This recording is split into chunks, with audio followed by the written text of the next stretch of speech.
Okay, I think I figured it out. And you know how I thought it was Rose? Rose, you're off the hook. It was me. I started the live stream and the live stream started recording and playing back. So we're back live on YouTube. We think we've got everything. We see a few more phone calls have joined us. So we want to identify who it is just so we make sure everyone is here. So we have a number and you're muted right now, and I believe you have to hit *6 to unmute. So if you're 847 ending in 143, who is that?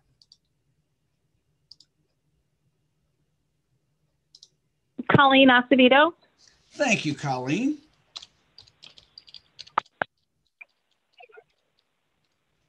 Okay, if you are 630 ending in 506, if you could unmute and identify yourself so we make sure you get the right screen name. Gary Fritz. Thank you, Gary. Rutland Township. Good morning. Okay, beginning with 224 and ending in 045. Who is that?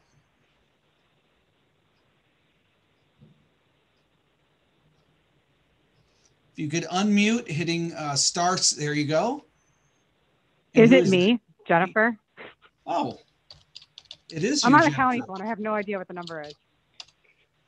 Well, that's the one that unmuted, so I'm going to guess that it is you. So see if we have everybody fully identified here. And it looks like we do. So I'm going to go back to share screen. And so we're going to go to introductions. County Assessment Officer staff on the call. There we go. And if you could introduce yourself. So obviously me, Mark Armstrong, Supervisor of Assessments. Who else is on from the county? Remember to unmute yourself before you speak. Bev. Could you say that again? I couldn't hear that. Bev. Bev, and do you have a last name, Bev, or you have one name? Doran. Bev Doran. Bev is the Assistant Chief Deputy. And who else is on? Ollie Winter. Ollie Winter, Chief Deputy, and I think we have one more.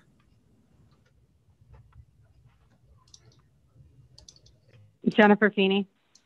And there is Jennifer. Okay, we're going to go on to a roll call of townships, make sure everyone's on. Want to have you introduce yourself. And what I would like you to do is, as you introduce yourself, is to talk about just briefly how public access is to your office right now. Is public access by telephone? Is it by email? Is it over the website? Is it in person over the counter at all? Any way the public can currently access your office, just so we can get an idea of the status of our offices. So we're going to start off with Hampshire, Rose Lethaby. Rose, go ahead. Remember, if you're muted, you have to unmute yourself. On the phone is *6. So on the computer, you'd click the unmute button. Go ahead, Rose. Hi, Rose Lethaby, Hampshire Township. We are open to anybody. I mean, most of the business is being done through the telephone, but they're welcome to come in. They're all wearing masks and all of this stuff. So, but other than that, everything is going good. Very good. Thank you, Rose. Rutland, Gary Fritz.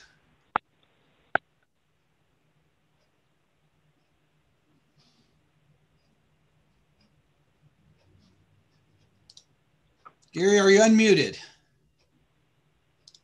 Yes, I am. There you go. Yes. Okay, we're doing appointment only, phone or email. We're happy to help anybody that needs help. Very good. All right, Dundee, Mike Belak. Yeah, our office is closed to the public and has been closed since March.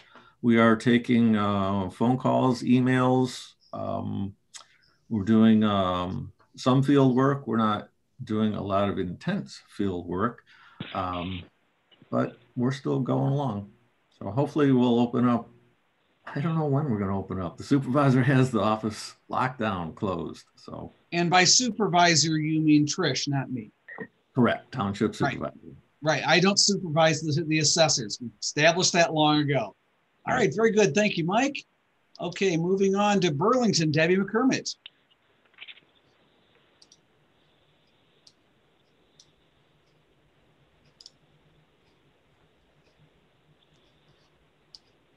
Debbie? I see you on. I don't see you muted, but I can't hear you. There you go. Is that better? Yes, hear you now. Mostly on the phone. I would meet with anybody on appointment if necessary. And if I need to go out, if the person approves it, I will go out on the field work. Very good. Thank you, Debbie. Okay, Plato, Janet Roush.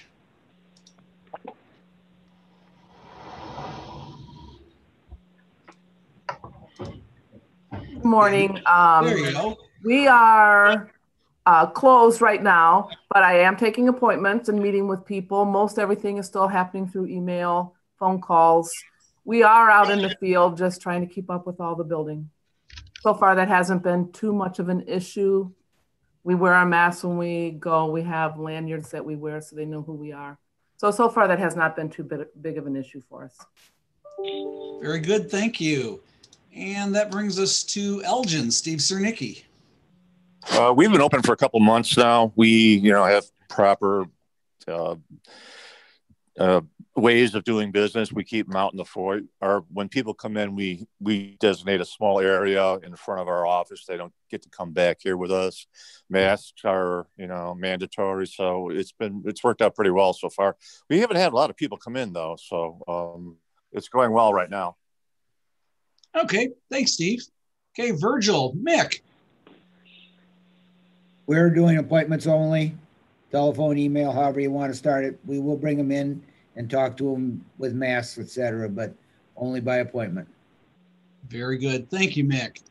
All right, Campton, Al Rotman. All right, our office is fully open. We are taking phone calls, do a lot through email, and people can come into the office. We'll talk to them through the glass window, but we do not allow them actually into the office. Okay. Thank you, Al. St. Charles, Diane Hemmingson. Hi, can you hear me? Yes. Okay. We are technically closed, but that doesn't stop people from coming in. So we've got posted on the door that we're closed, but the doors are unlocked. We've had a couple of cases of COVID in our cemetery department and our highway department. So trying to be careful. All right. Thank you, Diane. Mm-hmm. All right. Caneville, Kathy Kovach. Hi. We kind of just kept everything the same since we're smaller than most everybody else. So a lot of phone calls, and then I've met with a few people with appointments like we normally do, but everything's kind of been normal around here, luckily. All right. Thanks, Kathy. And Blackberry, Uwe Rotter. Yeah, good morning, everyone. We're still on lockdown, and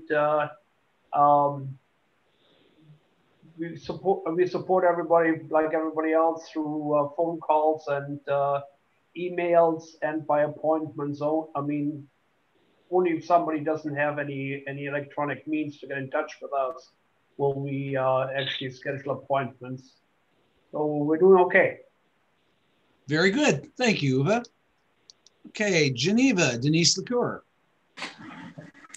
Hello.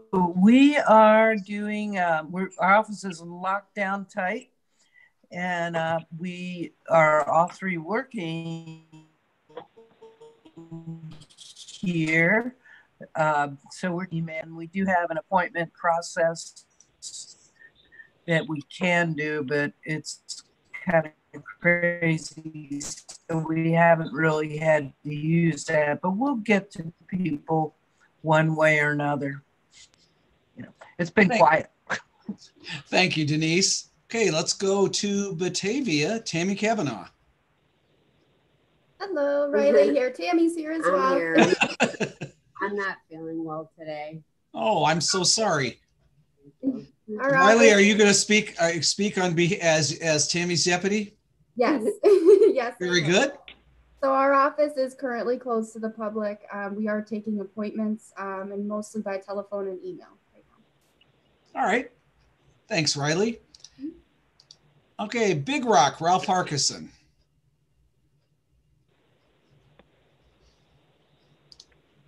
Ralph, you're muted.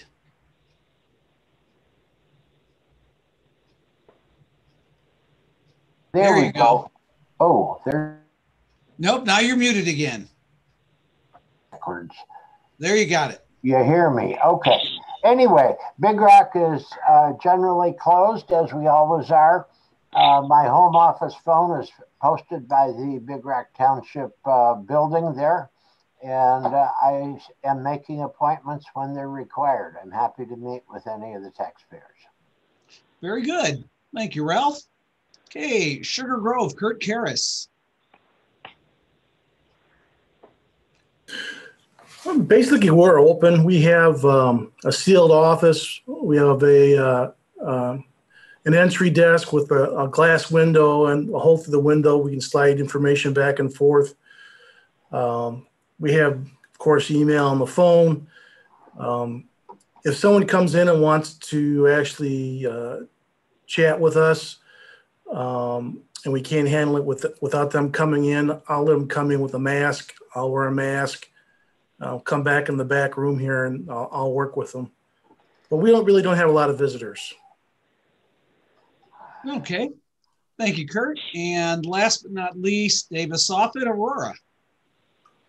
And where did Davis go? I don't see him right here. There you go. Okay. Pretty much the same thing. The township downstairs has assistants, so they make appointments. We have signs that said we got a call by appointment. Some people do come in, and we handle them and knock at the door. The door's locked. Or let them in. They got a glass shield on the counter. Usually that's where the transaction goes. And because we're in the board reviews, nothing else seems to be going on until that's people that come in, just don't understand, certain things, and we handle that and just taking care of it. And telephone had some appointments, or some people walk in. Some of my stepchildren I handle. And usually everybody has a mask on but me. And how many stepchildren do you have, Davis? It's a secret. Oh, okay. It's a political secret. Got it. They're political stepchildren, probably. Yes. All right. Thank you very much. We're glad everyone's here. We do have some other guests on. And this starts off with the Assessor Education and Professional Development portion of the program. And we're going to start with Adrienne Bailey from the Illinois Department of Revenue. She is the Property Tax Division Manager. So I'm going to stop share then. And Adrienne, do you have any type of screen sharing that you need to do? Can you hear me? There, I can hear you now. Go ahead. Okay. No, I have no screen sharing. I'm just going to talk for a little bit, if that's okay with everybody. Mm-hmm. Okay. As Mark said, I'm Adrienne Bailey, and I'm the manager of the Property Tax Division for the Illinois Department of Revenue. I think over the years, I've had many of you in my classes, especially when we come up and teach in your wonderful auditorium up in Geneva. I lobby pretty hard to get to do that assignment every year because I love visiting your county and Geneva and everything there. So I just wanted to give you a few updates on things going on at the Illinois Department of Revenue right now. We are working both remotely and in the office. We're on a rotation schedule. As you can imagine, our building houses quite a few employees, so we try to limit our head count overall for the entire agency on any one day. So that means kind of a lot of maneuvering for us to make sure that staff is coming in and can be socially distant, wearing the proper PPE and all of those things. Our focus is to make sure we're still getting our work done, whether we're doing it remotely or in the office. That means we're still doing our sales ratio studies. We're still calculating those tentative and final abstracts. We're still getting all of your classes entered so you can qualify for stipends and getting your election certificates issued and all of those things that come with the functions of our office. If you ever need to get a hold of us, especially right now while we're in and out of the office on different days, right now I suggest that you email us. If it's something that warrants a phone call, we can always call you back at that point. But you may try to call me and I can't answer my work phone number at home. So if you send an email and say, hey, I have this problem I need to work with you on, we can get you to the right person, and we can make sure you either get assisted via email or a call back if it's absolutely necessary. Some education updates for you. I want to kind of give a shout out to Kendra Banning. She is attending this kind of in the background. She is our new education coordinator. So most of you who had me in class had me when I was the education coordinator. I left that job a couple years ago and have kind of been filling in ever since because we were trying to fill the position and it just took a little longer than we liked, but we have an excellent candidate in Kendra. She's been with us a couple months and has picked up on things very, very quickly. She's going to kind of oversee the education program and special services and all the things that go with that. I'm helping her out, but she is flying in that position already. So you may start seeing her at some of your classes and some of the outreach going forward in the future. I just wanted to introduce her and let you all know that she'll be available for you as well. We are hopefully sometime in the next week or two going to put up our schedule for next year for classes. Right now, the only thing we have on that schedule is home study exams in Springfield, first Tuesday of every month, except for January. We will add some classes when restrictions kind of lift, but right now our kind of order is to not do the in-person classes. It would be kind of uncomfortable to require everybody to wear masks for 2 full days, and our requirements, our masks are 100% mandatory. So when you see our schedule and you only see Springfield Home Study on there, don't panic. We will offer some classes as things kind of loosen and restrictions loosen, but we don't want to get to the point where we were last year where we schedule a bunch of classes and then have to call you and cancel, and then we reschedule and we have to cancel again. We would rather just wait and get them scheduled when it's safe for everybody to attend classes in person. That being said, if you need home studies, if you're in the position where you need continuing ed, we will be offering those in Springfield like we always have. I look for us to do some additional traveling later in the year as well. Just right now, we're not putting those things on the schedule. I had a little note here to remind you all to make sure you got your pre-election certifications if you're getting ready to run for election. We do post those on our website now. We have a listing of everybody who's running. We update that once a week. But I will give a big star to the Kane County Township Assessors because you guys were on top of it this year, and we really, really appreciate that because the last 2 weeks have been very, very busy for our office to get those issued in time for caucuses. If you haven't had caucus yet, if you haven't gotten your certificate and you need it, please apply with us as quickly as possible so we can get that issued to you. Again, we put that list on our website now of the certificates we've issued, and I know that people are looking at that to make sure their assessors are qualified. So if you have questions about that, reach out to us. We're happy to share that information with you and help you out with those questions. One little thing that you all might be interested in, the senior freeze form last year, if some of you were aware, the notary requirement was removed from that form. And we just released the new senior freeze form to the counties this week, and the notary requirement remains off of that. That's going to be a change going forward. So for those of you who actually handle the senior freeze applications in your offices, you'll notice the notary requirement's gone, and that is a permanent change. So thank you to the upper management at IDOR who made that determination. We think it's a great change, especially right now in the time of COVID. Our seniors don't necessarily have to go try to find a notary to get those applications filed. Other than that, just wanted to, brag a little bit that I finally have my management staff full in property tax. It's not been that way since I started there 5 years ago. So we just look forward to continuing to serve you all as best as possible and answer your questions. I appreciate Mark inviting me to come and talk to you all today because I think these meetings are really important. And, we're here to help you if you have questions. Feel free to reach out to us. Thank you. I think all that I have. You're welcome. Does anyone have a question for Adrienne? If so, unmute and go ahead and speak.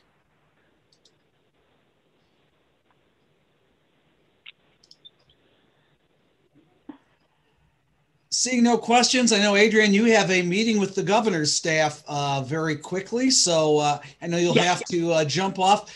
Kendra Banning is still going to be on the call, so if anybody can think of IDOR questions later on, and you want to try to jump on, we'll either get the question answered, or I'm sure Kendra, if she can't answer it immediately, will be able to take down the question and get back to you all. So thank you very much, Adrian. Thanks, Mark. Our next I have to bounce off. Thanks.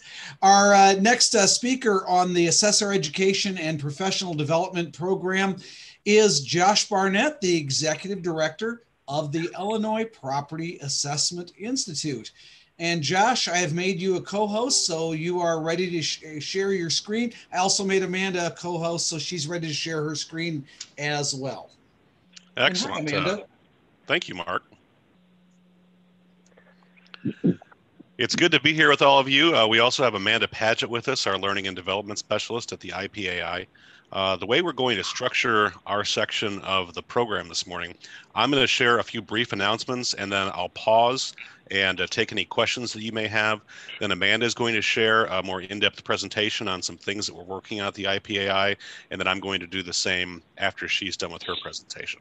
So just a couple quick points I just wanted to touch on. First of all, and foremost, before we get into that, a big shout out to the Aurora Township Assessor, Davis Offit, for being named the 2020 Marshall Thoreau Award winner this year. So Davis, hey, again, congratulations. That's a huge honor and well-deserved. So thank you for all that you do for the assessment community, both in your township and Kane County and for everyone across the state. We really appreciate you. If anyone on the meeting this morning does know of another person who is a deserving individual for their public service, such as Davis, we are accepting Marshall Thoreau nominations. You can go to the IPAI website, which is ipaiEducation.org. Click on the resources tab, and there's a link there to be able to nominate someone for the 2021 Marshall Thoreau Award. A couple more, getting into more updates with you now. Testing, if anyone has an outstanding test through a home study or because you weren't able to take one at a conference or a workshop this year, those tests need to be completed by next Friday, December 11th. By next Friday, December 11th, or it's going to be incomplete, and you will still owe the course fee for that. So any outstanding tests need to be done by next Friday, December 11th. You can contact the IPAI registrar, go through our website, hit the Contact Us tab, and get that scheduled ASAP, since, as I said, next Friday is the deadline for that. If anyone in your offices obtained their CIAO designation this year, those certificates, the first bunch of them went out just before Thanksgiving. We're getting ready to send out another bunch here in the next couple, in the next week. Those are a little bit behind in getting out. Normally, our CIAOs earn their designation sort of sprinkled throughout the year. This year, because of us having to shift our schedule because of COVID and condensing, everything together within a few short months, almost basically everyone received their CIAO officially in about a 3-week period. So it's taken us a little while to get those processed and out the door, but they are either should have already arrived or they will be on the way very soon. This past year, with COVID impacting, of course, everything across the entire world, as soon as we were able to hold larger meetings across the state, the IPAI decided it was okay to go ahead and begin holding in-person classes as long as everyone was seated at least 6 feet apart within the classroom, and as long as folks were wearing a mask anytime they were outside of that 6-foot zone. Anytime they had to get up, interact with other students, etc. And that worked pretty well for us this year. We're planning to move forward into 2021, assuming that COVID and social distancing requirements are still going to be the norm. So as we go into 2021, when you attend courses, you can expect to still be spread out as we have been. You can expect staggered breaks, so there's only a limited number of people out at the break stations at one time. You can expect individually served break items. No big trays of cookies anymore. Those things would all be individually wrapped so that we're all not touching the same things. And of course, basic things like hand sanitizer and increased cleaning from all the hotels and other venues where we hold courses. So we're still planning to move forward with those same standards in 2021. We'll see more about that as the 2021 schedule comes forward, which is the next item I want to mention to you. Our 2021 schedule. Usually our 2021 schedule, or usually the schedule for the next year is dropping just about right now. Because of COVID, we are, it's taking us a little bit longer to get that schedule put together and to get all the locations and the courses and the instructors all locked into where we need them to be. So the 2021 schedule and registration are not going to be posted until mid-January. So watch the e-newsletter that goes out, watch our social media accounts. We'll be sure to send notice out through all those channels, watch the website. We will be sure to announce exactly what the date that's going to drop, but it'll be about mid-January before the 2021 schedule and then registration for that goes live. So be sure to keep an eye out for that. Does anyone have any questions about any of that before Amanda starts her presentation this morning? Any questions from anyone? Remember, if you're on the phone and you're muted, *6. Otherwise, unmute when you have a question on your computer. Okay, great. Well, thanks so much. Well, at this time, I'm going to hand the presentation over to Amanda Paget. So Amanda, take it away. All right, I'm going to go ahead and share my screen here. Let me get that set up here. All right, are you guys able to see my PowerPoint presentation here? Yes. Okay. All right, I'm going to talk about a really exciting project that we are getting off the ground starting next year. It's going to be the IPAI competency model. So what exactly is a competency model? So it's defined as a compendium of what an individual must know or be able to do to accomplish work in a specific field or role. So what it does is it organizes the knowledge and skills of a profession into broad categories that are then broken down into subcategories and task statements covering the wide range of roles and responsibilities.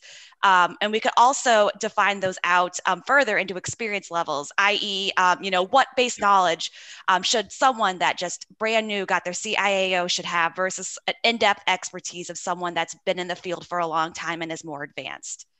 So there's a lot of different reasons why we want to build this competency model. It can help us with a lot of different things at the IPAI and making sure that our education is relevant and helpful for all of you. So one of the things it can do is it can help us to revise our qualifying courses. It can specify what those who just earn a CIAO should be able to do and make sure that our qualifying course curriculum aligns with that expectations. So that's one reason why we should build this model. Another one is to map current courses to guide CIAOs through which courses are best for them. So for example, we've had several requests for this. Like if you're a new CCAO, what courses should you take next? If you work at a township office, which courses best align with your office? The model can help us identify tracks to guide you in choosing your coursework. We can align each of our courses to a specific track. And that way, when you're looking through our schedule, you're looking at more than just a course title and maybe, a short description. You can actually see, what courses might be more relevant for you and what you do in your office. It helps us to build new courses. Once we have this model built, are there important areas that we have identified in this competency model that assessors should be able to do, but we have no courses on it? There's no education. You've all had to determine your own best practices just in your own offices. This model can help us kind of gather everything that it is that needs to be done in an assessment office to be successful and help us identify where some gaps are and where are some places that we could provide you new education. Updating our advanced designations. Like I mentioned with, the qualifying and the basic level of what someone should know that just earns their CIAO, we can also identify, through our 3 advanced designations, what level of knowledge and skills should each of those have, and then use that to revise our exam questions and make sure, those exams are reflecting what the assessment community feels is an advanced assessor, an advanced assessment professional. And then finally, we can use this to track changes in property assessment practices in Illinois over time. I can imagine, from the bit that I have learned over the 2.5 years I've been with the IPAI is that, with technology and new statutes and, things do change over time with how you operate your day-to-day office. So this can be something that's not stagnant, that we revisit every few years. We see what changes need to be made, especially based on, processes and procedures that have been updated based on, continuing new technology and continuing new statutory requirements. And we can use that to track changes and then make updates to our existing curriculum. All right, so how do you build a competency model? So the first step is to decide what your core competencies are. Our education committee this past year talked it over and discussed, what we feel like are the core competencies for a CIAO. And we have broken that down into 9 core competencies. So I'm going to go through each of those here briefly. So the first one is to understand the legal framework of the Illinois property tax system. So this includes, the assessment and tax cycles, statutes, homestead exemptions, and also, working to promote creation of new laws. The next one is discovering and listing property data. So how do you get the information? How do you acquire new permits? How do you find new construction? And then how do you list that data? The next one is using mapping techniques. So building, implementing, and maintaining a cadastral mapping program. Number 4, valuing residential property. So that's using, your approaches to value property that is deemed residential. And similarly, valuing commercial industrial property. The education committee did spend some time discussing, how to lay these out. And we decided there's, some unique skill sets, that are for residential versus commercial and industrial, and that those felt like those were separate competencies, especially given, there are people, some of your larger offices that solely focus on commercial properties or solely focus on residential. We felt that it was important to split those up. Perform preferential assessments. So this is where farm is going to fall under in our competency model, but then of course all of our other preferential assessments would fall under this category as well. So how do you administer those? Number 7 is valuing property using mass appraisal. So that is modeling, your sales ratio studies, equalization, all of those fall under that competency. All right, number 8, we're almost through this, managing the assessment office and communicating with constituents. So this is kind of your soft skills. This is your people skills section. How do you interact with your constituents and provide great customer service? How do you, best do public relations? And then how do you best lead the assessment office? So all of those are kind of your soft skills in working with people. And then finally, last but not least, handling complaints and appeals presented to adjudicating bodies. So this is all of, from your in-office complaints to board of review, PTAB, all the way through the courts, all fall under this, how do you best, handle those? So those are the 9 core competencies for CIAO. So our next step is going to be creating task groups around each core competency. So we are currently in the process of developing these task groups. If you have an advanced designation, I'm sure you have received a couple emails from Wendy Ryerson detailing, what is going to be involved in being a part of a task group and the important work that is going to be used to develop out, from one of those 9, where your strength is. How do we dive that out? How do we break that down into tasks and knowledge and skills that are required for you to be successful at each of those competencies? So if you do have an advanced designation, please read that email and let us know. If you don't have an advanced designation and you still are interested in participating, that doesn't necessarily rule you out. Please go to our website, contact us through that. If that's something you want to participate in, send us an email and we'll definitely, take a look there. So, but yes, the main goal here is to, involve a broad subset of, sorry, go. What was that? Someone say something? I think that was just an extraneous noise. So go ahead, Amanda. Okay, just making sure. So yeah, that's our next step there is create the task groups. I already repeated this. So it's going to build out the subcategories, tasks, and proficiency levels of each competency. So that is what we're going to be working on through the first half of 2021. is building this out. I'm really excited about this. I think, as I explained earlier, it's going to provide a lot of opportunities for us to improve our education and make it, more timely and relevant and important for you all to succeed in your position. So I'm really excited about this project. If you have any questions about that, please let me know, and we'll keep you up to date, as we move through this. Thank you, Amanda. Questions from people here for Amanda? Remember, if you're on the phone, *6 to unmute yourself. If you're on the computer, unmute yourself and you can go ahead and ask a question.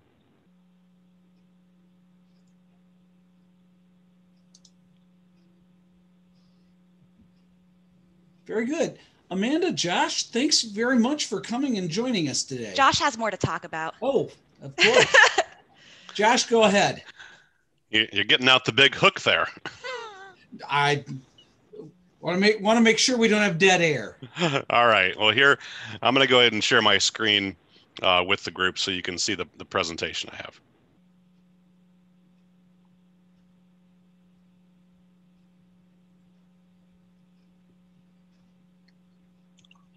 All right. Oops, sorry. Glad to say I'm not the only one with technical difficulties this evening. I feel like I'm in good company with you, Mark. All right. Can everyone see the presentation okay? Mm-hmm. Okay, super. All right. Well, thank you again for the opportunity to be here. We wanted to spend just a few minutes talking through a couple additional items with you. And the first one of those we wanted to touch on was the spring conference. So the 2021 spring conference is scheduled for March 21st through the 26th. It'll be again at the Marriott Hotel in Uptown Normal.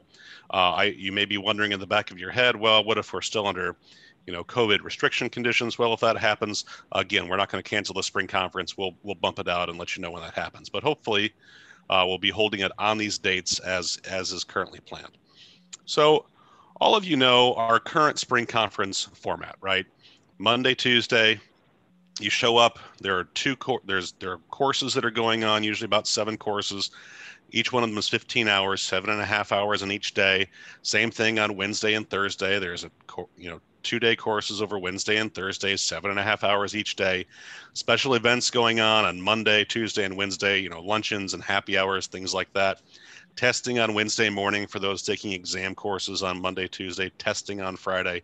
This has been the spring conference format for recent history.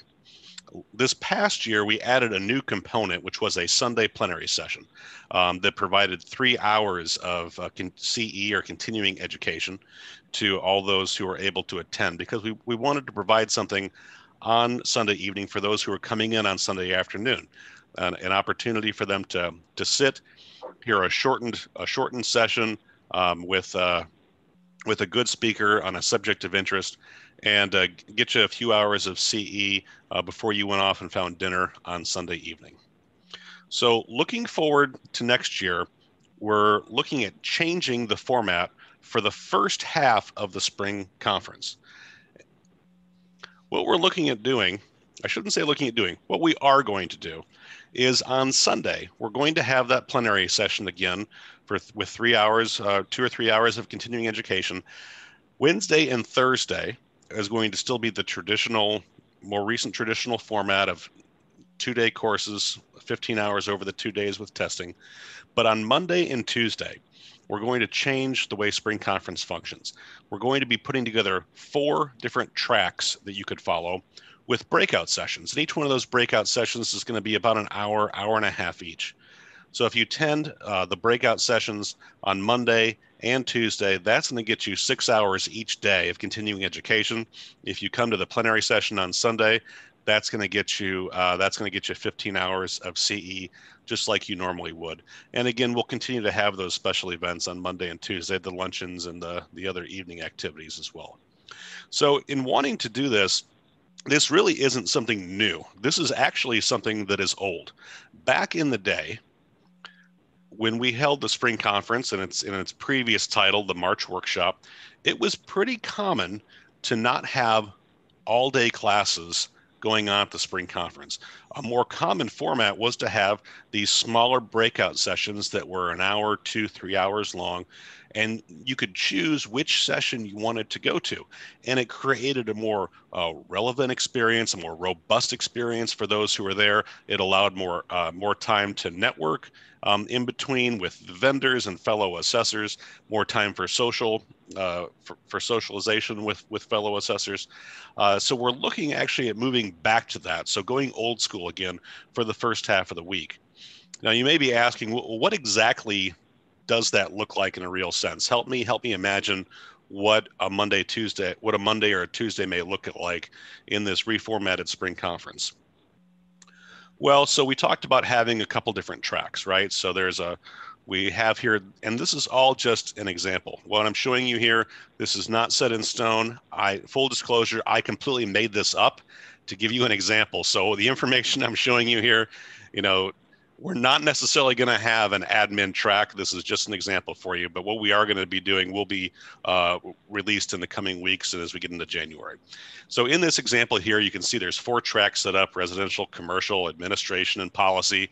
There's, 4 different times on here, 8:30 to 10:30, et cetera, with breaks in between, and then a nice lunch period there for folks. So if you're looking at taking something within the residential track, there's going to be different smaller focused breakout sessions within that track, and the same thing for commercial and for admin and for policy. And you're not going to be stuck into just going one track. Okay, so maybe you want to attend in the morning at 8:30. Help! I have a mall. That could be a breakout session that you attend. And then maybe the next one you want to go to is McMansions. I'm loving it. Followed that by after lunch you could attend under policy. Tax policy is boring, and then you could finish it up maybe in the afternoon with valuation of she sheds. Dollar General is everywhere. Working with Mark underneath the admin heading, or We Heart the Illinois Department of Revenue. So we feel like this is going to give you the opportunity to sort of chart your own course and plan your own adventure while still giving you good, relevant education that we know that you need and that you crave. We think this is going to be really exciting. People are going to enjoy it. I know it's the first time we've been doing it like this, probably in at least a couple decades. So it's going to be different. But I think you're really going to have a great experience attending a spring conference that's structured like this. It's going to be a lot of fun, and we hope everyone enjoys it as much as we're having fun starting to plan it all out for you. So again, renewed spring conference format. Still have that plenary session on Sunday. Monday and Tuesday will be the tracks with the breakout sessions. Wednesday, Thursday will maintain the traditional format for those who would prefer to do that at spring conference. We have put together a spring conference planning committee to help us put all of this together. 2 folks who are on that committee are here on our meeting today: Mark Armstrong and Chesney Leafblad from Warren Township in Lake County. So that's what we're looking at for the renewed spring conference. Before I go into the next item, does anyone have any questions about that? Or Mark or Chesney, do you have anything you'd like to share or thoughts you have? Nothing right now. Maybe you're going to go into a little bit, if any changes to any of the other conferences that you plan on holding around the state, or any of the other workshops you plan on holding, including, I know you're planning on looking into a Kane County workshop again. But that might be a little bit later. Does anyone else have any questions regarding the change in the spring conference format? Yeah, Uwe from Blackberry. The first 3 days, Sunday, Monday, and Tuesday, are not going to be then classes that you can take your required test on. That's correct? Yeah, that's correct. You'll be able to take it. You'll be able to take a test on Wednesday from the Wednesday, Thursday class. The downside with that is that the amount of classes that you're going to offer Wednesday and Thursday is going to be less than you offered before with test tracks. So that's the only downside I see. Yeah, well, I think it's important to keep in mind that this is one conference, and we have, 7 of them across the state, as well as 5 or 6 individual workshops that are out there. So the other thing to keep in mind, Uwe, is that formerly you had to have the 15 hours of testing in the year before you ran for re-election.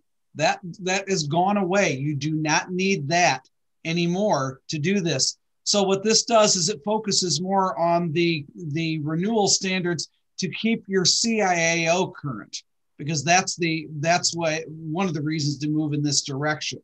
Is at least currently, and Josh can correct me if I'm wrong, the IPI does not require test hours to renew your CIAO. So the only difference would be if you were seeking the educational stipend where you had 30 hours within 1 year, 15 of those testing, and this would still allow you to get the 15 of those hours in the first part of the conference. So if you attended the whole week, you would still be able to get all 30 hours for this stipend, just as you would have in past years.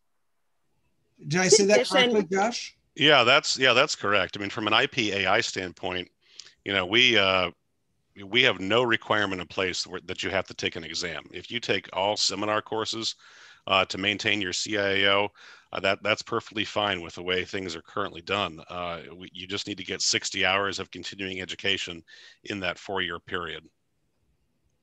Also, I would like to point out that, and I know Amanda is going to agree with what I'm going to say right now, there are certain topics that you cannot fill a 2-day course with. There's certain topics that are hard to test. What this format allows us to do is offer some very, very interesting and relevant short sessions that aren't long enough to make up a whole 2-day course. So it's really, instead of just taking a class because you have to take a test, our hope is that people are going to sign up for these sessions because they're very interested in the content, and they're interested in the knowledge that they're going to be able to bring back from these sessions. So, I think that's important to point out as well. Not every topic can you fill 2 days with. So this allows some really, really interesting topics to be brought forward. Yeah, so that whole working with Mark thing, if that class goes, do you really want to spend 2 days and then have an exam on that? My guess is no. Yeah, and it can cut back how much you have to look at Mark or me or any of the, because what they didn't mention though is that it's not, every session isn't going to be the same old instructors that you guys are totally tired of hearing from and seeing their faces. There's going to be new people that you've never heard from before that are experts either in something that's within our field or complementary to our field. So there's going to be a lot of new faces too. So that's another plus side. I think it's going to be very exciting. This new format. Excited about it. Yeah, it's going to be really well received. Once folks actually experience it, I think they're going to wonder why we ever stopped doing this back in the day. By the way, one of you, I will not say who, just texted me with this. Can I get credit for the Working with Mark class since I have to all the time anyway? So I will leave that person unnamed. Again, full disclosure, I just made up the names of these breakout sessions. I do want to add though, if any of these breakout session names that Josh just created for the sake of demonstration are interesting to you, like you legit want to sit through evaluation of she sheds or something, let Mark or Chesney know as they're working on putting together our sessions. If there's something on here from Josh's just creativity that actually legit would be interesting. We're still working on finding the sessions and the speakers and organizing all that. So please communicate what it is you would like to see at the conference. Who has questions for Josh or Amanda on this? Mike, go ahead.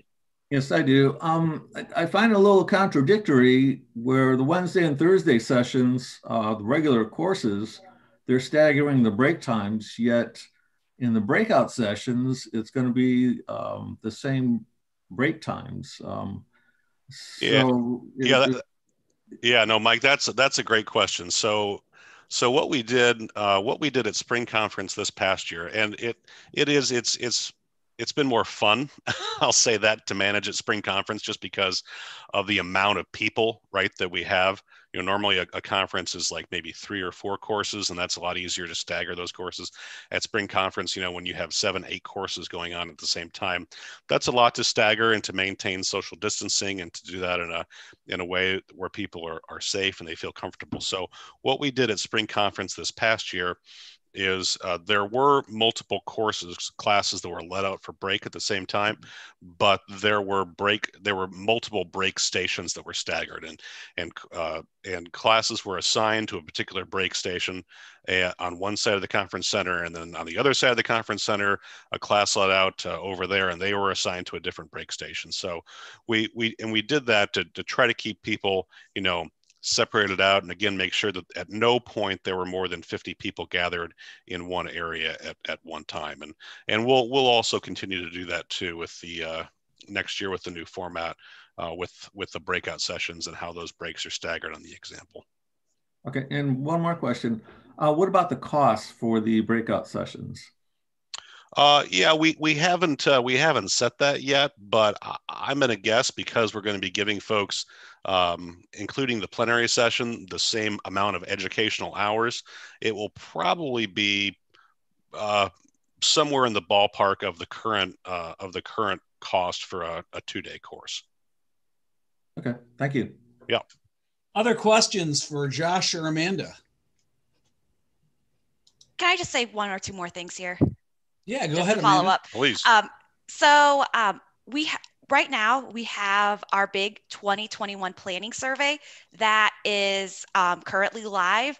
You should have received probably 3 emails from us at this point, from our newsletter, to complete that. I want to just reiterate how very important it is to fill out that survey. I use that data. I'm able to parse it out based on what conferences and classes you want to attend. I use all of that to start the foundation of building our schedule for next year. So please, if you have not filled that out, that's the way to get your voice heard. That's the way to let us know what classes you want to take, where you're wanting to take them. If you're wanting to attend this first half of the spring conference, to communicate what it is you're wanting to get out of it. That's a place to communicate that. I will say the survey's been out for a while, and one of the pieces of data that I've found very valuable from it is we do ask on there, if you're interested in taking an exam class next year. As we have said before, the only reason you need an exam class is if you're wanting the education stipend from IDOR. There's no other reason to take an exam except for that. With that said, there still seems to be a lot of people that do want to take that exam class, and that's good information for us to know. So I do want to just to state, for concerns here for the spring conference specifically, I'm going to prioritize putting classes that have exams with them on that Wednesday, Thursday spot to make sure you guys have that opportunity. We do have several classes that are seminar only, and I will try to sprinkle those, workshops and other locations. I am going to try to prioritize exam classes the second half of the week for the spring conference. So you can still attend the spring conference, from Sunday through Friday, get your 30 hours, 15 exam, 15 seminar, if you are wanting that stipend. So I just wanted to communicate that also. So, and I know, Mark, you also asked about our other conferences. I think we kind of interrupted Josh here that he was going to go into a little bit about that. So was there any follow-up there that you guys were wanting to do? Oh, no, thanks. Thanks for bringing that up again, Amanda, and the reminder, because I'd kind of forgotten about that That's okay. in the ongoing conversation, which is good. This has been great discussion. Really appreciate everything that folks are asking and what we're doing here right now. Yeah, our conferences next year, they're going to stay in the same location, so we're still going to have, the spring conference. Spring conference normal. The Northern Conference will be in Rockford. The Northeast Conference will be in Naperville. The Southeast Conference will be in Effingham. The Southwest Conference will be in Collinsville, down in the Metro East, St. Louis Metro East area, and the Central Conference will be in East Peoria, as it has been. Workshops right now. We're looking to have one again. Probably going to come back to Kane County for a standalone workshop. We generally have one in Will County. We've had one in either Lake or McHenry County in the past, Adams County, if anybody wants to drive to far western Illinois. And there's a few other locations where we've had those too. So we're going to continue to have those workshops sort of sprinkled throughout the state. But as far as serving the folks in Kane County, we're definitely planning on once again having a workshop in Kane County. So it'll be easy and convenient for all of you. When will that schedule come out? Do you know? Yeah, again, the whole schedule for 2021 will be dropped in the middle of January, and registration will open pretty quick after that, probably within a couple days after the schedule is announced. Very good. Other questions? All right. Denise, did you have a question, or are you just waving bye to somebody? Bye to somebody, but I would like to introduce somebody at the end of this. Okay. All right. Okay. Anything else for the IPAI? Yep, I've got some more presentation to go through, if that's okay, Mark. Please go ahead. Okay, all right. So next thing I wanted to touch on, this year we launched a virtual qualifying series. Is very exciting, a great addition to our courses. So just to remind everyone, if it's been a while since you've had to go through and obtain your CIAO, in order to get your CIAO, you're required to take 6 courses. 4 core courses: Introduction to Assessment, Basics of Mass Appraisal, Property Eval, and Ethics for New Assessment Professionals, and then 2 elective courses. And those electives are up to the individual. There's a list of approved IPAI and IDOR courses that folks can take for those 2 electives. All 6 courses must be completed within a 4-year period. So that's the qualifying series overview. Just to remind everyone of what the requirements are in order to get your initial CIAO. So in looking to move the qualifying series into a virtual format for 2020 in the middle of the pandemic, we wanted to make sure that folks who needed to get their certification or to get their designation were able to do that no matter what might happen with the state of the world that we're in.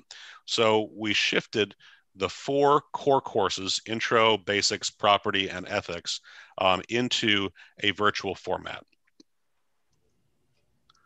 The virtual qualifying series, we had a soft opening in 2020. After that series was put together, Amanda worked so hard to build that out and to work with instructors and course authors, and as well as folks from her master's program to be able to build out what that series looked like.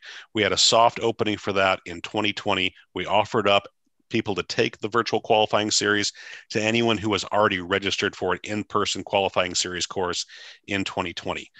We had about 15 people in each one of the 4 courses. It had rave reviews. It was liked really well by everyone who went through it. So in 2021, we're going to be doing it full on. It'll be in the 2021 schedule when that drops out. It's going to be a great addition to our courses moving forward in the future. But just to give you an idea, what exactly does it look like? Well, first of all, you're not staring at something like this for 15 hours over a 2-day period, because that would be awful. I mean, it's one thing, right, to sit on your couch in soft pants and watch Netflix, for 8 or 10 hours at a time. It's completely different to have to sit in a classroom environment and do that and actually concentrate on what's going on. So Amanda developed what I call, and she probably has a more appropriate term for this, but what I'm going to, she's nodding her head, yes. What I'm going to call is sort of a hybrid, where students were doing some assignments in advance. They were doing some reading in advance, or watching some pre-recorded videos that the IPAI produced in advance, and then depending on which one of the 4 core courses they were in, they were meeting via Zoom with their class and the instructor for a couple hours, maybe 3 days a week or even 5 days a week, depending on which course they were in. And they were having that regular interaction with the instructor, just like you would within the classroom. We purposely, again, kept the size of these virtual qualifying courses small, so that people didn't feel overwhelmed, and there wasn't 50 people sitting in there, and the instructor could give an appropriate amount of time and attention to everyone when they were sitting in that online environment. So again, went very well. We were very happy with how it went. It'll be out there next year. So next year, if you have anyone in your office who wants to go through and get their CIAO, there's going to be in-person experience at the normal qualifying series, which will be in normal, Chicago qualifying series, which will still be in downtown, and then there'll be individual courses at various conferences throughout the year. And the virtual experience will also be out there for anyone who wishes to take it. So again, exciting development for us. It's the first online course the IPAI has put together. It really went well. and looking forward to being able to offer that next year. Any questions at all about the virtual qualifying series before I move on to my last topic? Any questions? I think everyone on the call has a CIAO already, so we can go ahead and move on to the next topic. Great. Last thing I wanted to touch on with all of you is the IPAI's scholarship program. The scholarship program went through a revamp at the end of this year and moving into 2021. The scholarship program right now is structured like this. The IPAI offers up the Leo Haas scholarships, which is we have one qualifying core scholarship available and one continuing education core scholarship. The Illinois Assessors Association, of course, is the Township Assessors Association, right? They're offering up one qualifying and one CE core scholarship. Have to be a township employee to be able to qualify for that. The County Assessors Officers Association, again, also are offering up one qualifying and one CE core scholarship. And the CIAO Association, they're offering up two continuing education scholarships. Must be a CIAO Association member in order to qualify for that. So altogether, we're offering eight different scholarships for folks moving forward in 2021. And this is really exciting because even though some of these organizations have made contributions before to the scholarship program, this is the first time we have truly partnered in this way with the IAA and the CAOA and the CIAO Association to be able to provide scholarships in this fashion. And it's really an exciting thing. December 31st is the deadline for that. If anyone in your office would like to apply for that, they're welcome to do so. To be able to do that, they just go to our website, IPAIeducation.org. Right there on the resources tab, very first option is scholarships. You click on that, there's a button on that page. You click onto it to apply for scholarships. So December 31st is the deadline on that. And I'd be happy to take any questions about scholarships or anything else folks may have interest. Any other questions for Josh or Amanda? Patty, I see your mouth moving, but I can't hear you. I think you're muted. I'm just talking to Bonnie. Oh, okay. Hi, Bonnie. All right. Any other questions? Josh, Amanda, thank you very much for joining us today. Thank you for the opportunity to be here and to share this time with all of you. Very good. Okay, we have one other presenter on the Assessor Education Professional Development Program. Chesney Leafblad, CIAOM, is the president of the Illinois chapter of the International Association of Assessing Officers, and something exciting is happening here in Illinois on that front in the coming year. Chesney, what is it? Yeah, absolutely. So first, I just want to say thank you, Mark, for giving me the chance to come and speak to all the Kane County assessors. A lot of familiar faces on the call, maybe some that are new. For those of you that don't know, I used to be known as Chesney Offit. I'm Davis's daughter, and look, he's on the phone, not even paying attention to me. Hey, get off the phone, listen to your daughter. So again, thanks, Mark, and it's great to see all of you that I know, and pleasure to meet you if you're new to me. So I am the president of our local chapter, and we're really excited. We're a new chapter, we're picking up steam, we're getting people involved. Some of the benefits of becoming a member of our local chapter, you can help develop some classes. We brought in so far we've brought in 2 classes into the state of Illinois that are IAAO classes.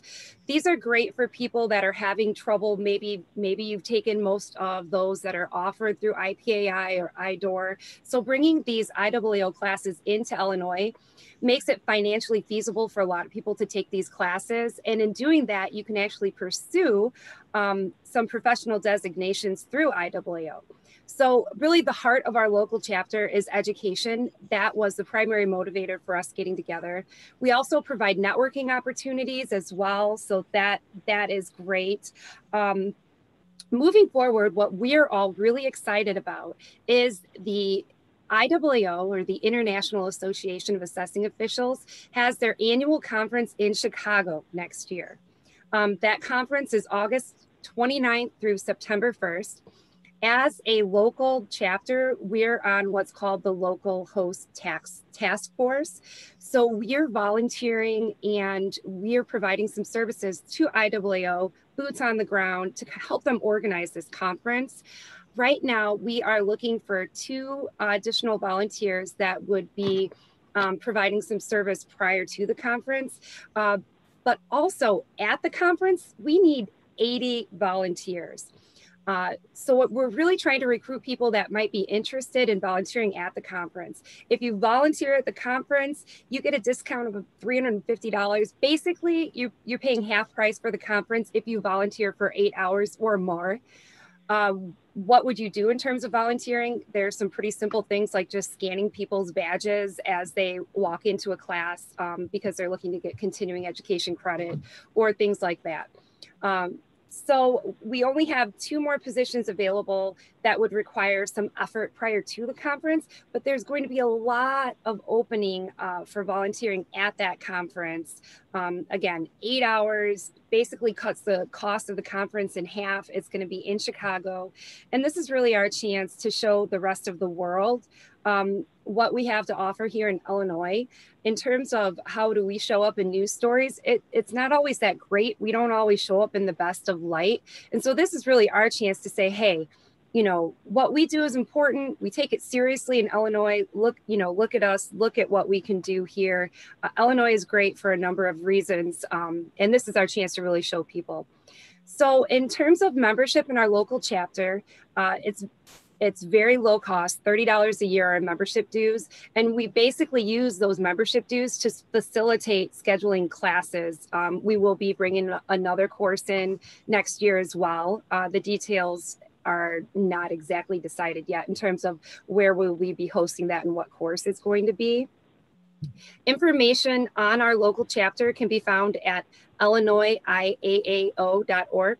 So illinoisiaao.org. And information about the national or the international conference that's going to be in Chicago can be found at iaa.org. And Josh kind of stole my thunder. I was going to also try to embarrass my dad by mentioning the Marshall Thoreau Award that he received this year at the conference as well. But on a personal note, being from Kane County, having grown up in Kane County, it's just great to see another person from Kane County, where I think is really one of the best counties in the state, being recognized for consistency and, some of the choices you guys have made that I know personally, working in another county and through IPAI as a teacher, hearing people from different counties, you really do have very high standards and you've done some great things in Kane County. So congratulations to all of you for your awesomeness as a county. And if anybody has any questions, I'd be happy to answer them. Questions about the Illinois chapter of the IAAO, not about my dad. Those are all off record. Really? Because I was thinking Davis questions would be the fun way to go. They could be. I'll see if I can answer or not, or choose not to. I may have to plead the fifth. We'll see. Okay, Josh, Amanda, I think another 90-minute session. Meet the real Davis Offit is, yeah. Chesney tells stories about him. He looks real comfortable about that. Any questions for Chesney about the IAAO chapter or the upcoming conference? I'm sure you'll have more news about that. Chesney, where can they go for more information? So if they want more information about the conference itself, they can just go to the IAAO website. If they want information about joining our local chapter and getting on our mailing list, our email list, where we'll be updating and sending out information about these volunteer opportunities, then they should contact me or send in a membership application. The membership application can be found at illinoisiaao.org. Or, don't remember all that. You can just send me an email or send Mark or my dad an email to forward to me. I'll recruit both of them. If you Google me, my email address is pretty easy to find. So you can just send me an email and I could answer your questions and link you to the appropriate websites. Very good. Any other questions for Chesney? Uwe from Blackberry. I have a quick question. If you're a member of IAAO already and you pay the annual membership, is the membership in the local chapter included, or is this additive? No, it is a separate membership fee. So it's something that you would pay in addition to being a member in the international organization. Okay, thank you. You're welcome. Any other questions for Chesney? Chesney, thanks for joining us today. And I understand you have an errand you have to run next, so. Yes, I have to run and take my twins to the dentist. We got you out with 2 minutes to spare. 2 minutes to spare. Thank you. Mom, did I brush my teeth right? All right, the next item we have on the agenda is item number 3, COVID-19 and the assessment process. I'm going to go back to sharing my screen for that. So we have a few things to look at here. Hold on here. Here we go. So first of all, physical interactions. We discussed what's happening at the township level a little bit earlier. So I want to talk about a little bit what's happening at the county facilities. These are some changes that have taken place since you've last time been here at the county. The first thing we've done is we have extended heights to all our cubicles. So every cubicle height has walls at least 6 feet high going around them. So staff can work in their own cubicles without masks. This was a design that was recommended and approved by the Kane County Health Department after a review there. The next thing we've done is we're changing the way we interact with the public. Now this photo is actually about a week or so old, so we're much farther along in these things. Now this is our window that we've had. As you can see, the old window is gone. It's being torn out. Our new window is going to have 3 stations that somebody can actually sit at. There will be protective glass between those persons and the deputies. And there will be stations that they can sit at, not having to share a computer as they do now when they work the counter. And they'll be able to handle inquiries right there at the counter itself. We're also adding this is another dated photo because as the drywalling has been done, we're adding hand washing stations inside the office so people can actually wash hands with soap and water and not use hand sanitizer just to dry out your skin. The biggest changes you'll see is how the board of review interacts. The board of review is going to be changing. This is a picture of what it looks like now. That TV is a 60-inch monitor. It's going to be replaced with an 84-inch monitor, which is going to be mounted in the coming week. So the Board of Review will be able to go back to its old way of holding hearings, except that it will be just like this over Zoom, although hopefully without a couple of those technical difficulties. That way the Board of Review will still be able to see the GIS system, but also still be able to see the participants of the hearing. Now, the board has not set its rules for the 2021 session yet. That won't happen until the spring.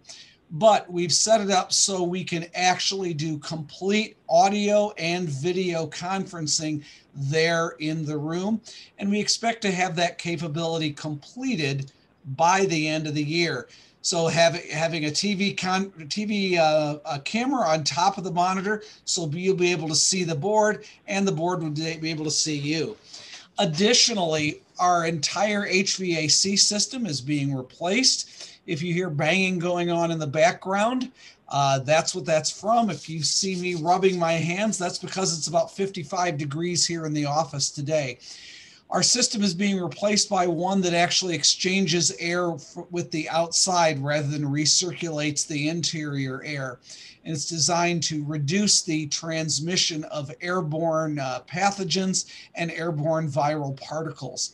It also is going to have a UV light system that actually is designed to kill those viral particles within the HVAC system itself. That should be done by the end of the year.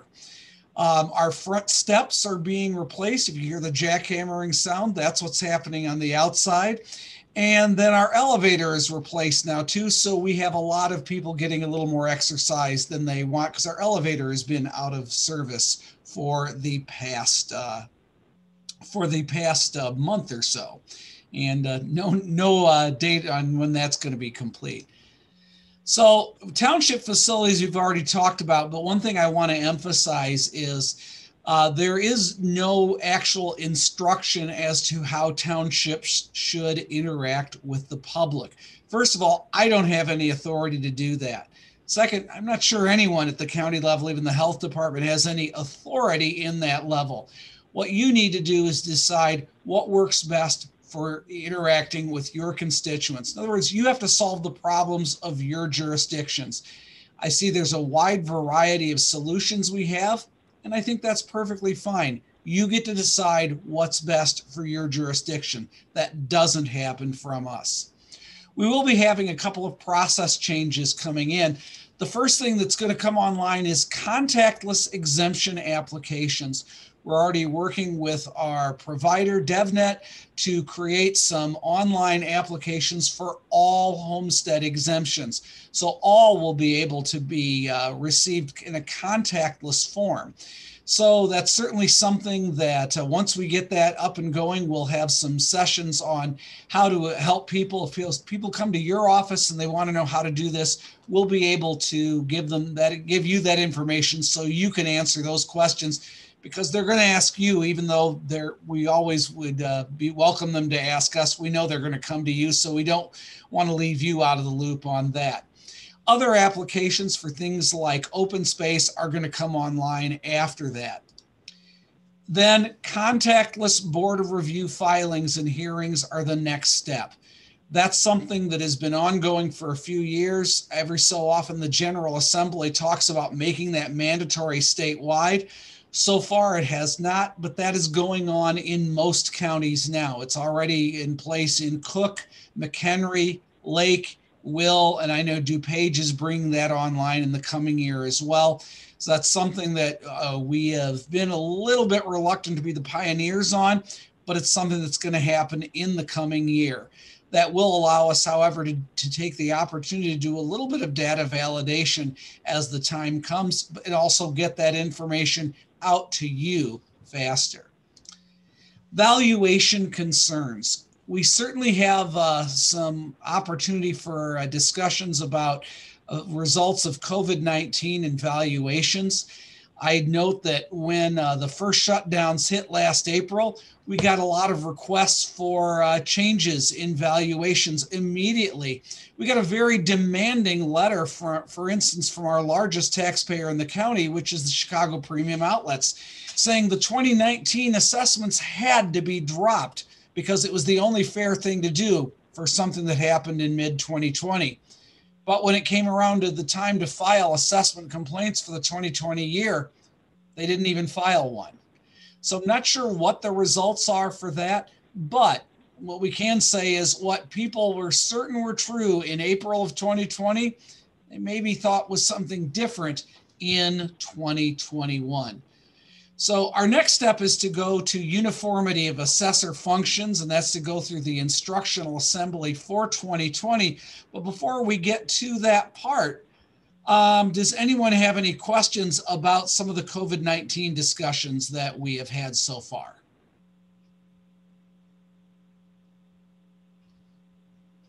Okay, seeing none, I sent out previously a book on the instructional assembly for 2020. So let's go ahead and start looking at that.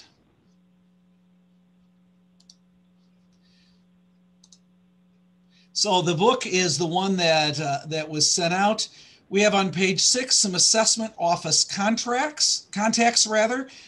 Those numbers have changed from past years. So you can see that's on page 6 of the book, and they are organized by topic. So it starts at the top with questions on board of review, all the way down alphabetically to questions on wooded acreage. Now we have an email address if you want to email someone, but if you are looking at a phone number, always use the switchboard number of 630-208-3818. Do not give out an individual staff number. The main reason for that is if people call and they leave someone a telephone message and that person maybe is out of the office for a week, it won't get returned till that person comes back because we have no way of forwarding those phone messages. So an email will work. Those can be forwarded. A phone call is good. Make it through the switchboard. Always use that number to call. Email contacts for those aren't on the list. My administrative assistant, Sandy Orlando, is there. She will often talk about certifications for getting information into the state. Also, Holly Winter, my chief deputy, and me. It's always it organizes last name, first name, no period, at co.kane.il.us. Any questions on this topic so far? Okay, let's move on to property valuation. This is on page 7 of your book. This is the third year of the 2019 to 22 quad. So in that sense, there is no change in the legal distinction as there was in prior years. So we're going to move through this pretty rapidly because there aren't a lot of changes from prior years. The instructions, of course, are in writing according to the same things as in the past year. Page 8, use of sale price and assessments. I know there are a lot of people who think that sale chasing means if your value comes up anywhere near a sale price, that means sale chasing. Of course, if the value drops, then they want you to sale chase. That's not what it means. What it means is we don't revalue just those that have sold and exclude those that haven't sold. So there's a little bit about use of sale price and assessments on page 8. Page 9, we talk about a discussion of exposure to the open market, and that includes the most recent public act on this, which is back in the 96 General Assembly, and that's almost 10 years ago now, and that's on page 10. The updated copies of the PTAX 203 form are on page 16, including an example of a MyDeck form on page 20. The paper MyDecks are going away. They have gone away, so only the electronic MyDecks are going to be received by the recorder's office as of this time, and that started as of September 1st of this year. And I know initially we had some questions on MyDeck, so I want to pause a little bit there. Do any of you have any questions about MyDeck or your ability to access that information?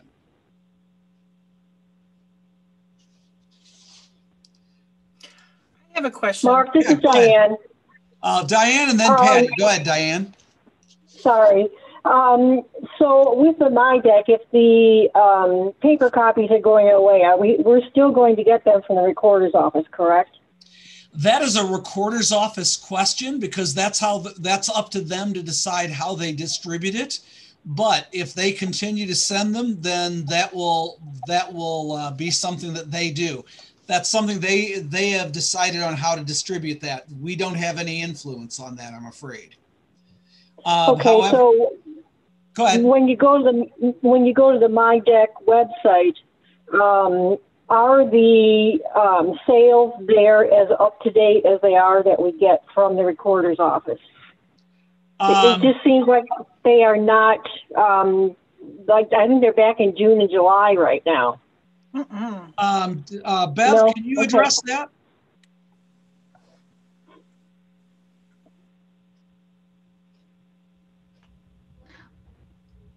We're always about 6 to 8 weeks behind the recorder's office. Okay, so what's being posted to MyDeck is what you guys are entering? Correct. If you see that, yes. Mm-hmm. After we edit them and then we finalize them, then they're in MyDeck for you to view. And then you can see like the reason codes on there, if we've excluded it or not. Okay. All right, thanks. All right. Patty, you had a question. That was basically it. If we were going to continue getting them from the recorders or if we were going to be required to get them off of the MyDeck system ourselves. So right now, as long as they continue sending them, that would be up to you. The biggest difference is the ones from the recorder are not edited. So if we edit whatever we've done in our editing process, that'll show up on what we put in. Okay, thank you. Any other questions on my deck? Okay. CCAO codes are on page 23. Those are unchanged from prior year. Our taxable leaseholds instructions are unchanged from prior year. That's on page 33. Page 37 is assessor standards for posting, and this deals with when you're putting in information on your values that you're going to be certifying. Bev, is there anything that we need to add that might be a common issue that you're seeing that we have concerns about? No, not right now, no. Okay. So beyond that, on page 39, we have information on new construction and model homes. Also on page 39, prorated assessments.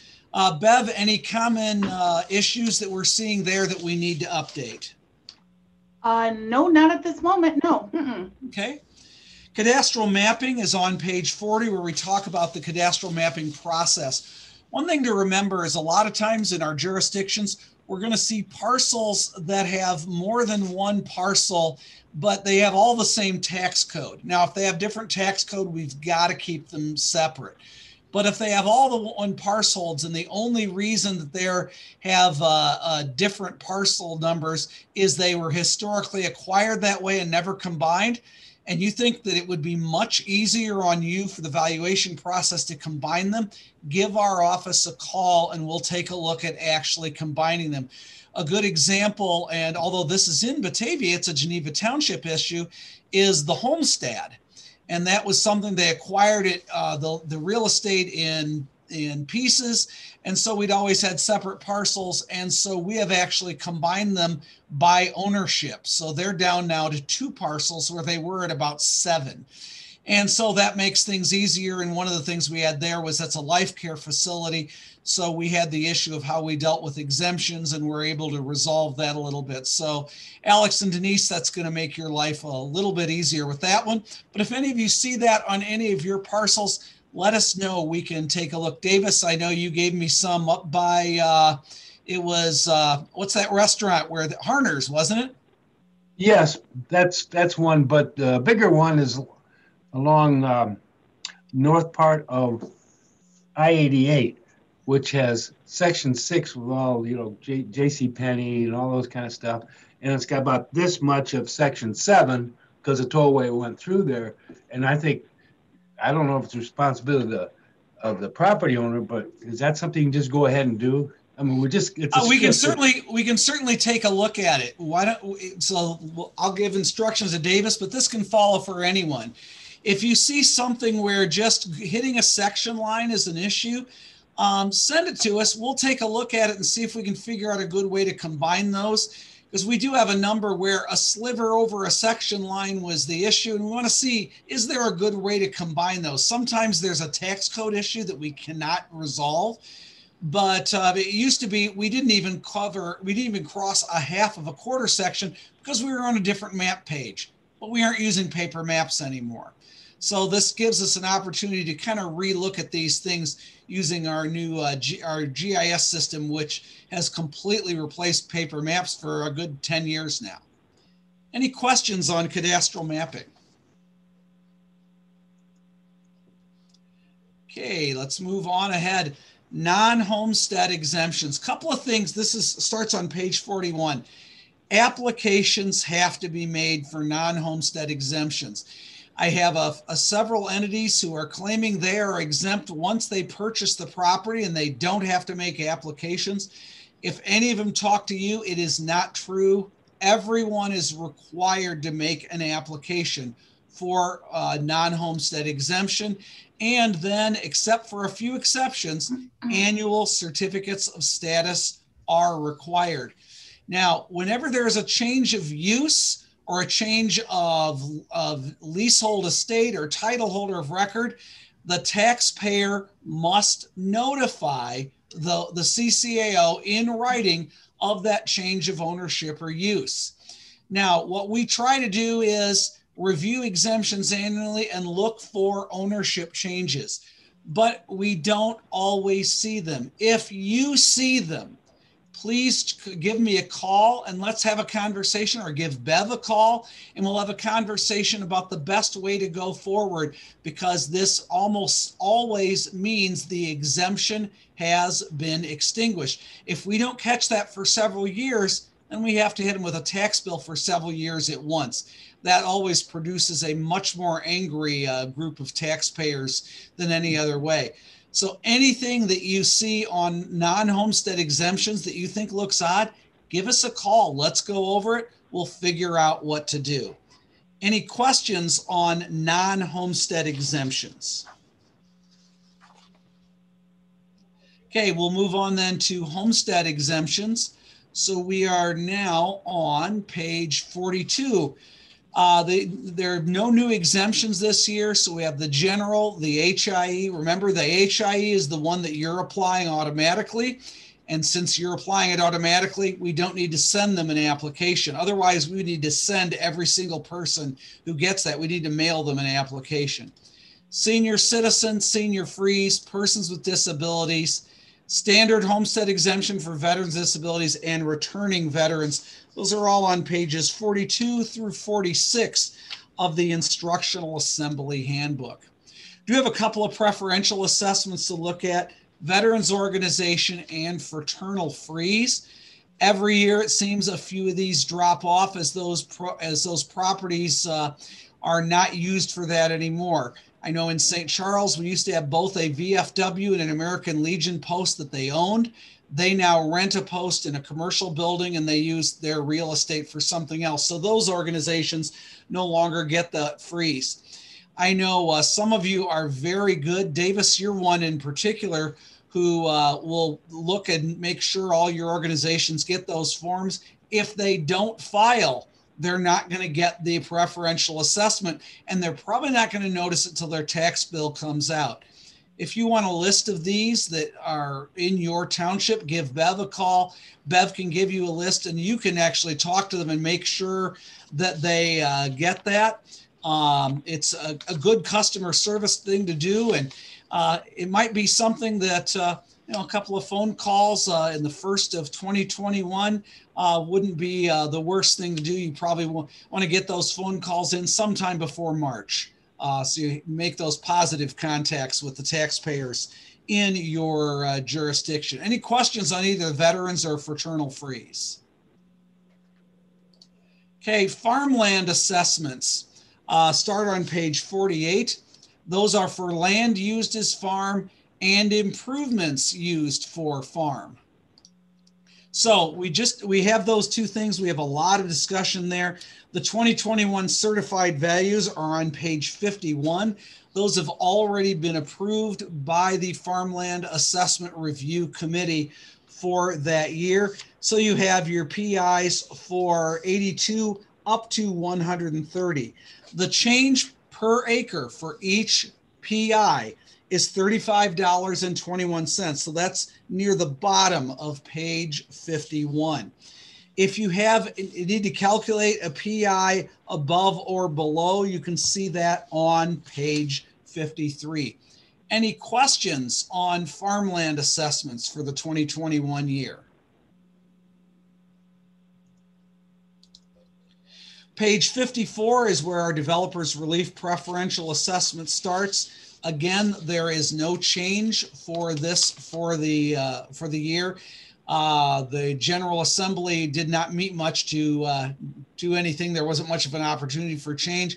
I don't know that we'll see much of a change in the coming year. Any questions on developers relief? Okay, assessment corrections. We start here on page 56. Remember, corrections are distinguished from a certificate of error.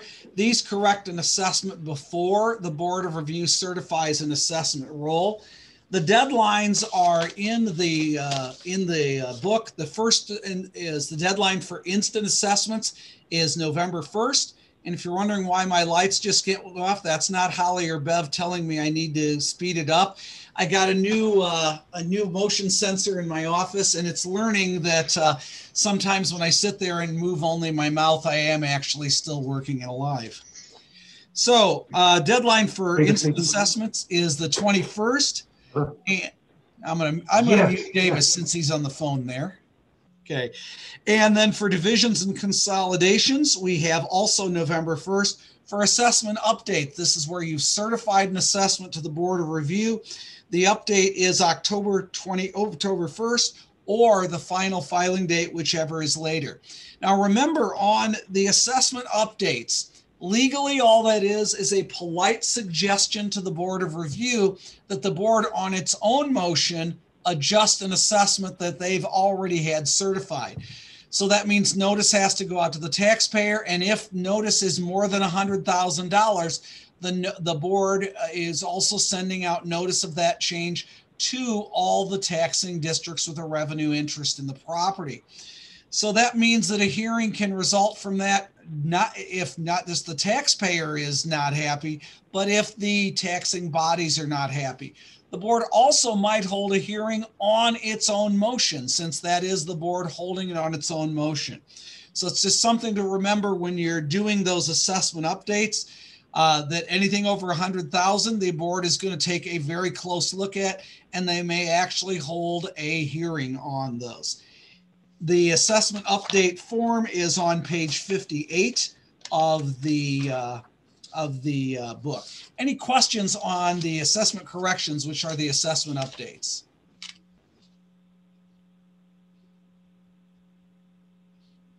Okay, let's move on then to certificates of error. Certificates of error are on page 59.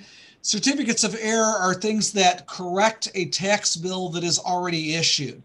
So remember a couple of things. First of all, it must have an error in fact, not an error in judgment. Not just we thought it was something, we see now evidence that's wrong, but there has to be something factually wrong. This is not a second bite at the apple for a taxpayer. We don't want certificates of error submitted before May 1st because we don't want to have the possibility that we get them and then misplace them, forget about them. So we want to have them wait till tax bills actually come out. They can't be submitted after October 1st, 2021, because that's when we anticipate going for the order for judgment, which sets it down so we can't get any more certificates of error for that year. The certificate of error request form is on page 61 of the instructional assembly booklet. Any questions on certificates of error? Davis, I muted you while you were on the phone. Did you have a question? You need to unmute yourself. I see you talking. That looks like a no. No, right. I'm talking my boss, Delia. Okay. We should have Delia instead of you. Well, she should have been, but anyway, no, I gave her the information about that, the little sliver along the tollway. That's very good. Okay. All right. Continue. Are we done? We're done with that. So that brings us to the additional business or questions section for the instructional assembly. Any questions or additional business? Hey, Mark, it's Diane. Yeah, Diane. Any questions when you were talking about the setup for the board of review? Is that how it's going to be for next year then? Well, right now that decision hasn't been made because the new board has to be seated and the new board has to make that decision with their rules. What we wanted to do is to have an opportunity to set it up a variety of ways. So conceivably, it could happen just like it's happened in years before this. It could be like it happened this year, or it could be kind of a hybrid of that model where the 3 board members sit and decisions are made on the spot, but all the hearings are done via Zoom, so you don't have to actually leave your office. If you have a preference and would like the board to know kind of which of those 3 models that you think the board should, you would be in favor of the board following, send me an email. I'll make sure the board gets that information. Conversely, if you have another way of you think that you'd like to see it, send us an email on that too. Remember, the things that we're trying to solve are the problem of holding hearings the way the property tax code requires, and meeting what the Open Meetings Act requires whenever you get 3 board members that can make or a majority of a quorum to get a final decision together. So that means whenever 2 board members meet, certain requirements have to be met. Having said that, we also want to take into account the 2 other things. One is just everyone's physical health. And the other one would be to make sure we take into account just ease of being able to do business. I know a lot of people have told me they have liked the idea of not having to drive to Geneva every time they have a hearing, and they like being able to have all their information on this for the hearing there at their fingertips in their office, rather than being restricted to whatever they have to lug to Geneva. If there are other issues we want the board to be aware of, we certainly want to consider those as well. Kathy Kovach, we certainly want to hear about your experiences at Board of Review. Wait, you haven't had a single hearing, have you? No. No. How about that? Okay, Amanda and Josh, maybe that's a topic for the conference. Assessors who have never had a single Board of Review hearing, Kathy is your person. It's nice and easy. Sets the bar pretty high. It does, doesn't it? Yeah. Davis is sitting there wondering, how do I get on that train? No, I do want to say this to Josh. If you remember when we were up there in Naperville and the fellow tripped and fell down the steps, well, Kathy is the EMT. She knows everything. She's almost a doctor, in fact. Physical therapist, you name it. She's the one that handled that guy. And I hope you didn't think I was rude by saying, hey, Josh, just let her go, because she knows what she's doing. So I'm used to tilt people a bit. Yeah, besides that, I graduated with her dad. So what you're telling us, Davis, is that when people faint at their assessment notice, Kathy can revive them. Yes. There we go. I'm good for that. Denise, you had a question. Yes, I do. I have a statement, actually. I'm in my last year and 27 days of holding office, and I'll be retiring. And I've just had some great experience. There's so many of you that I've learned from, and I'm still waiting for your mark for all the years. And but I feel extremely blessed. When I leave office, I will have accomplished all the goals. One of the biggest ones is being able to rectify all of our records, which had never been done. So we're doing it. But the thing that makes me the happiest is I have 2 new young employees, and they're both courteous and smart, and they're workaholics. And you've met Alex. So here, Alex. What's going on, everyone? And he's going to run for my spot, and he's so smart. And then we get up there, and she's been with us for a couple weeks, and we're not going to let her go. So anyway, I just wanted to mostly introduce Kaylee, and so now we're fully staffed, and we are rocking. So you're fully staffed, and you're going to eliminate that by resigning, so you won't be fully staffed again, or retiring. Well, it'll be about a year, and honestly, the hardest thing is going to be walking away from this, because I love coming into work every day. I really do. So, anyway. Well, we're happy you're here, and glad we can give you a little bit of a send off.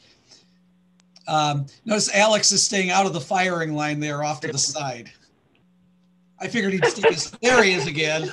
Yeah, I'm here. All right. Well, we know who to talk to then, Alex. Once Denise vacates the chair, you can just slide right over. Okay. Any other questions or comments? Additional business before this meeting? All right. Seeing none, we have meeting announcements number 6. Right now, we are still planning on having our 2022 instructional assembly the first Friday in December at 10 a.m. That's December 3rd, 2021. And right now we are planning to do it again via video conference. If that changes, you'll all be notified in time. Thanks for coming, everybody. Have a great day. Thank you, Mark.